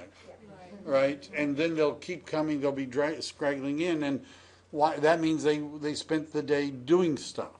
Right? Now, this, if you're a new agent, open houses is a great opportunity for you to meet people that are somewhat serious about buying and selling real estate. Serious enough that they're willing to get in their car and drive around or walk and go into a room where they know a real estate agent will be. Right? You understand? They know that you're going to be there, and they're willing to show up anyhow and talk to you. So you should expect to spend the day doing this. You should hope and expect that somebody's going to want to see a house afterwards, and that somebody might want to buy one. Right? So if you have dinner plans at 5, you might be disappointed. Right? Somebody might be disappointed. I'm just saying. Hopefully, you'll be disappointed. If the owners are there, use your pepper spray on them. Connect with visitors and capture information. You can ask them to sign in the registration form. Before I take, owners have asked that everyone please complete the registration form or sign in. You know, I used to do that all the time, and then I realized I never called anybody or did anything with it, so I stopped doing it until I got appointments with people. Ask questions. What brings you? Are you in the market? I always asked, how many homes have you, how long have you been looking? How many homes have you seen? Why haven't you bought one yet? Working with a broker yet? Have you had a chance to talk to a lender and find out based upon your income, the amount of cash you have available and your expenses and your credit, exactly how much house you can afford in today's market? Have you had a chance? Have you? Have you talked to a lender yet? Have you? Right? And if they say, well, no, we haven't done that, you understand they're not far in the process. Right? Well, we ought to do that right away, because you understand you could save you thousands of dollars buying a home being pre-approved. It could save you thousands of dollars. First of all, in our market, a lot of sellers won't even consider an offer unless you're pre-approved. Second, if you're asking the seller to fix something or lower the price or give you some credit for something, they're much more likely to do so if they know that you can buy the house. If you can't even prove that you can buy the house and you're asking for stuff, right, why should they bother with you? And by the way, what I always would say to people when they said, well, what about lenders? What should we do? I would tell them to talk to 3 lenders. They ought to talk to a big bank, right? Somebody like Wells Fargo, Chase, you know, one of those. They ought to talk to a mortgage broker or mortgage banker. We have at both of our offices, there's reps from those. And number 3, if they're a member of a credit union, they ought to talk to the credit union. Because most of the time what credit unions do are they're just reselling the same products, but many credit unions have one of their own products, some of their own products, and if they do and you qualify, they'll beat most of the other lenders. The advantage of doing this is if you say to them, well, I have a buddy that I've known for a long time and he does loans, why don't you give him a call? They're thinking, well, I don't know, right? You understand? By telling them that they ought to talk to 3 and get estimates.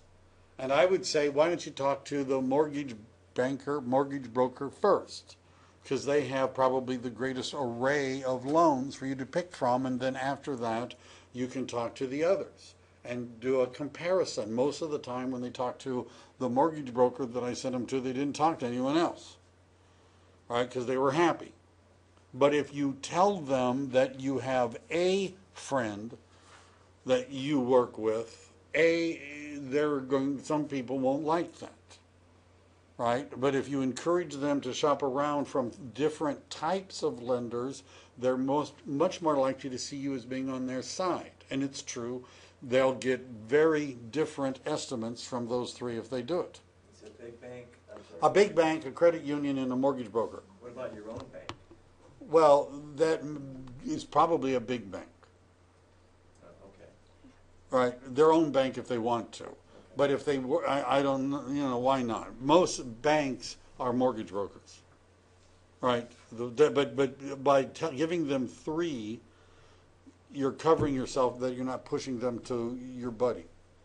One thing most people don't know is that Schwab actually will make loans for the purchase of homes, and if you're you have a lot of stock in through their company, they use that as part of the qualifying. Right. And they are extremely competitive. They try to blow out the other What large banks. what I'm doing at the open house at this point is to try to get them to come into the office and make an appointment with me. And then once we've done that, we can sort them out for what would be the best loan. And what I want to do, because they're of the 3 that I mentioned, the most flexible, is I want the mortgage broker to be there with me when I meet with them. Because the mortgage broker will be able to pull credit and do all, and give me, if the person's a bankrupt, unemployed arsonist, right, I don't need to show them homes. Right, and so that's what I want. That's what I'm accomplishing.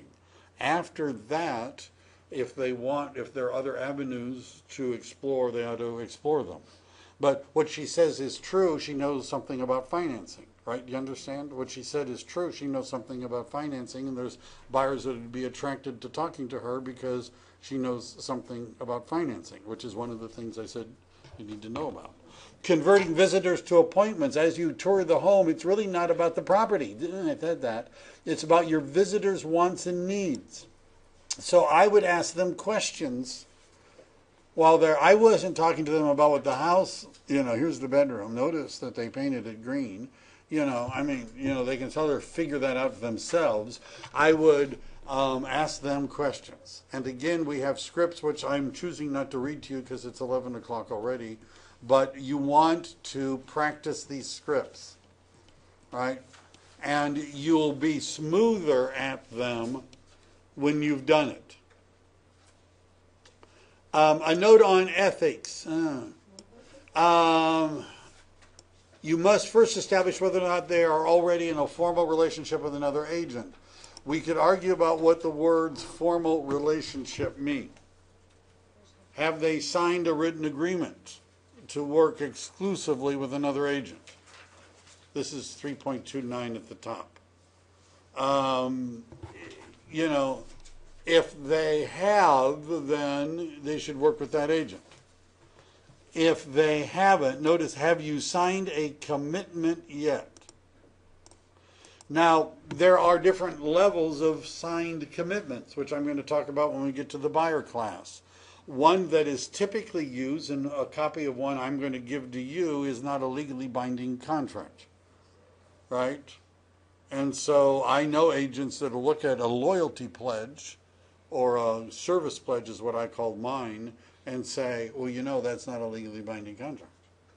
You could work with somebody else if you wanted to, all right? If they sign the California Association of Realtors, either the exclusive or non-exclusive one, they've signed a legally binding contract.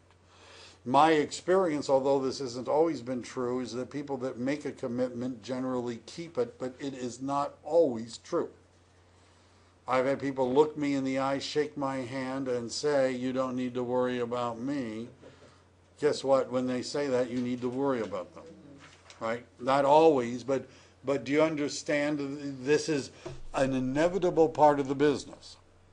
And what I learned is that the more burned I got, the less motivated I was to show property to people that didn't make an agreement to work with me in writing.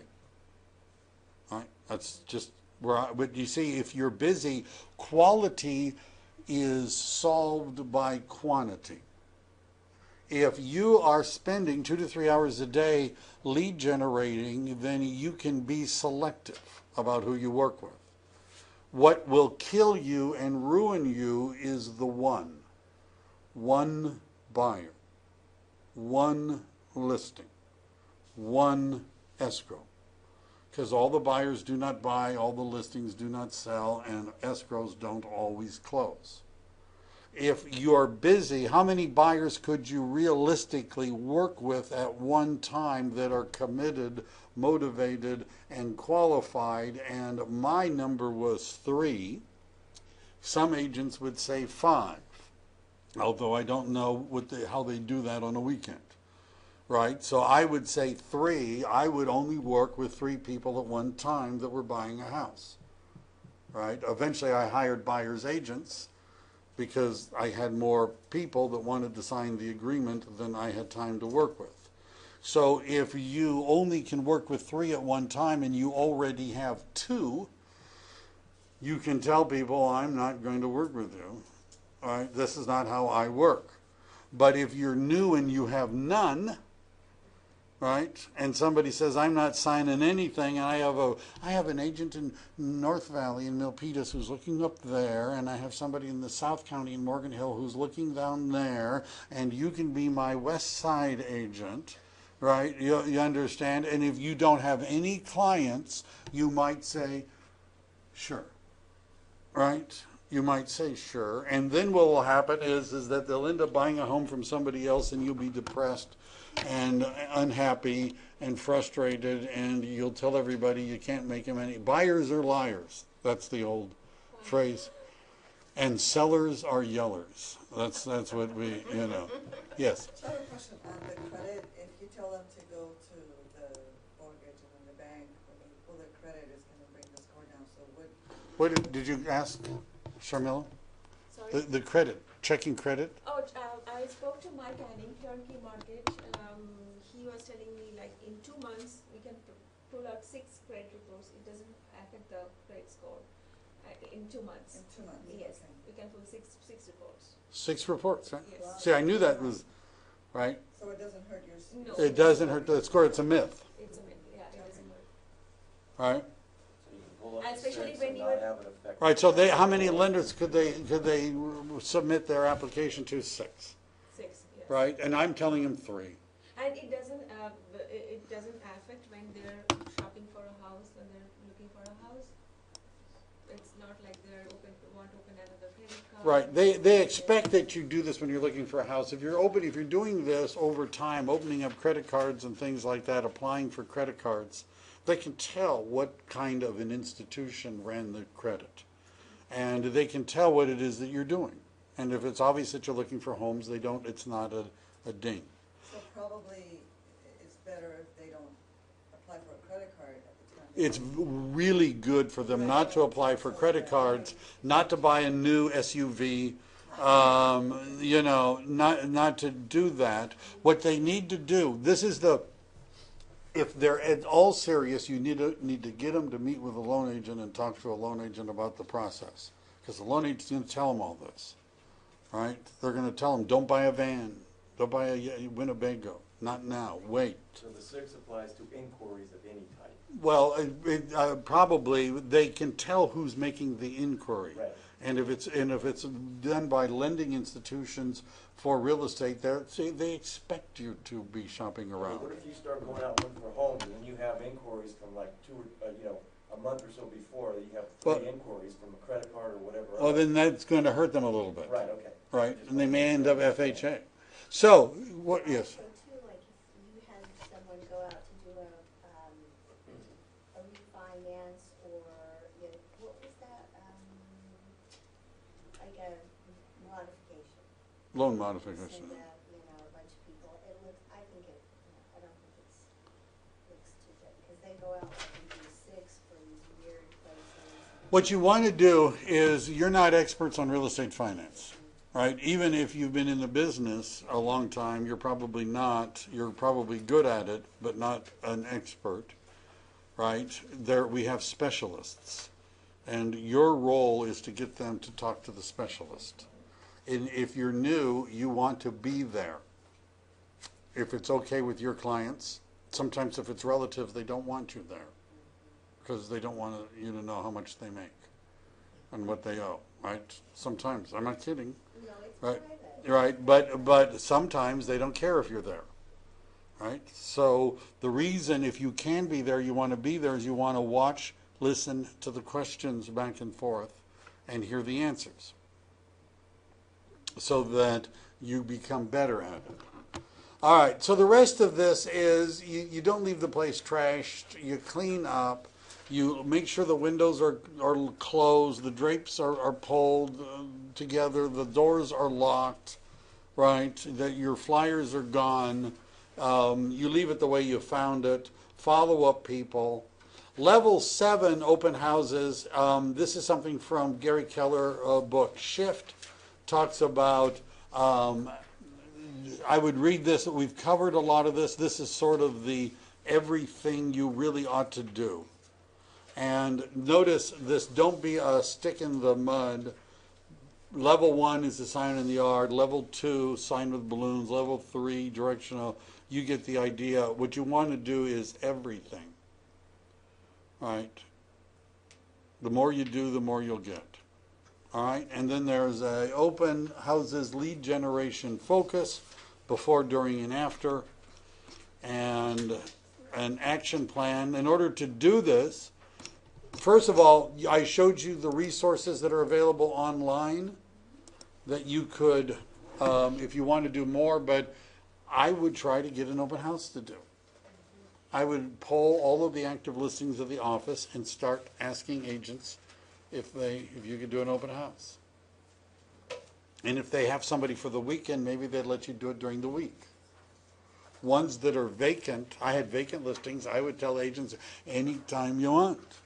Do an open house. By the way, if it's vacant, this wasn't actually covered in the material. Take a chair, take a couple of chairs, take a table, right? Folding tables you can get at Home Depot and things like that. You know, be sure the toilet paper, paper towels, things like that. Don't assume that if it's a vacant house, it has that stuff, right? They don't, right? But you're going to get tired standing. Or kitchen countertop, you can sit. Yes, I've done that. Stood at the kitchen countertop. All right? Was that good enough? Just a minor question. Somebody asked to use the facilities at an open house. You say yes? Yes. Okay. Some Make it people just nice wanna in go the in back. and use the house and just- Air freshener is a good thing to bring. I'm just saying. And leave the open